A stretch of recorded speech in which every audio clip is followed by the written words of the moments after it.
guys, it's Clancy, and today I'm going to be filming a health video because I know you guys enjoy when I do film those, but this video is going to be very obvious yet revolutionary. I was actually reading an article online a while back, and it kind of talked about the key to weight loss, and it's like a two-step process, and it's the most obvious thing in the world, but it's so overlooked, and it's just so obvious how this, it's so obvious, but people kind of overlook this. And I'm kind of going to be going into depth today. I thought of some different ways that kind of go with each point that I think will be helpful.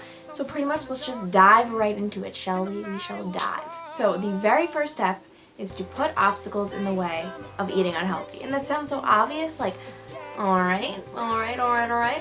But it's just so important, and I'll be giving you some ways that I thought would be helpful in order to do this. Because honestly, like, the reason people eat unhealthy is just because it's too easy. So honestly, the key to this is just making it that much harder, and it makes it that much more easy for you to therefore be healthy. So the first little tip is don't buy it. Don't buy things that are unhealthy. To me, this is the most obvious thing in the world. This is so obvious, yet I see people completely doing the opposite and buying that junk food, buying those cookies, but I don't get it. Why buy it then? Like, when you're at the grocery store, what are your thoughts? Like, oh, I'm gonna eat healthy, but let me buy this giant box of cookies. What do you think? Like, they're just gonna go stale and you're not gonna eat them? No, you're gonna finish every last one. You'll probably finish them by tomorrow.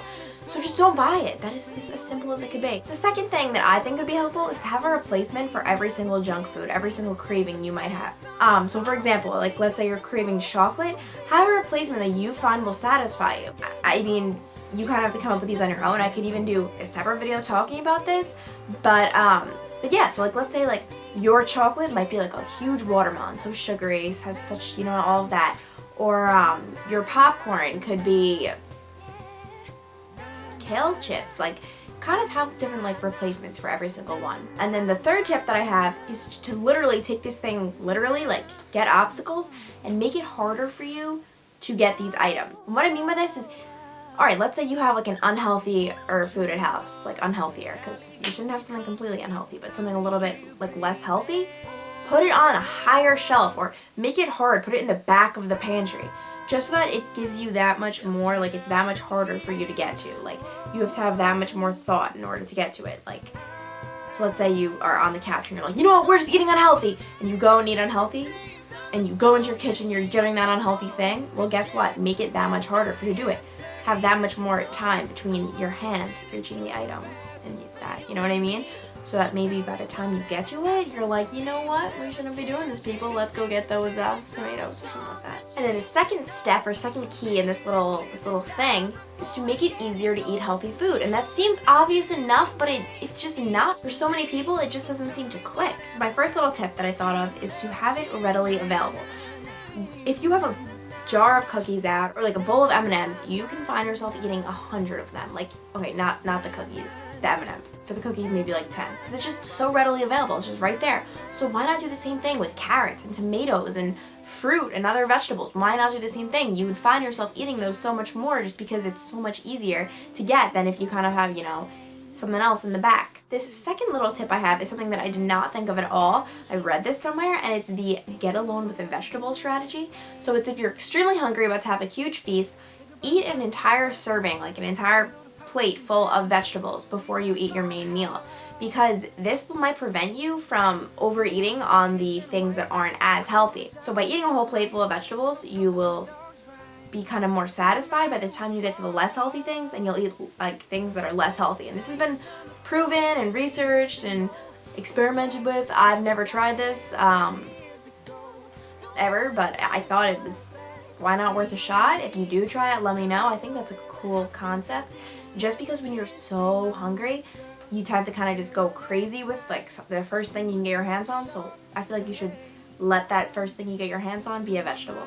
And my third little tip is to not make your norm elaborate. So that means, like, don't make that healthy meal that you have this entire thing that's so hard to cook, because then you're never going to want to do it. Make it something simple. Make it, you know, easy chicken to make or something like that. Actually, like, the thing I make is can be a little elaborate sometimes, but it's worth it for me. But yeah, so if you're finding that it's hard for you to, it's like get on track, make it so simple, make it easy. You know, that's what Google's for. Get some recipes going, people, you know? Pretty much this whole two-step system makes it harder to make the wrong choices and easier to make the right ones, which I think is revolutionary. Maybe you don't agree, but personally I do. So yeah, let me know what you think about this, if you kind of follow it, if you have any thoughts on it, and if you'd like to see kind of more into my thoughts, you can follow me on Twitter and Instagram, and even on Snapchat. Yes, I have a Snapchat, people, so all be linked down below. But yeah, so I'm gonna go for now. I hope you guys enjoyed this video. Maybe it helped, maybe it didn't, and I'll talk to you guys later. Bye.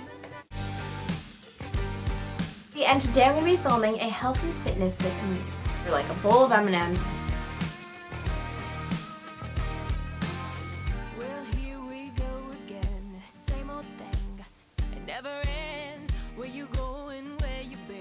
This video is very,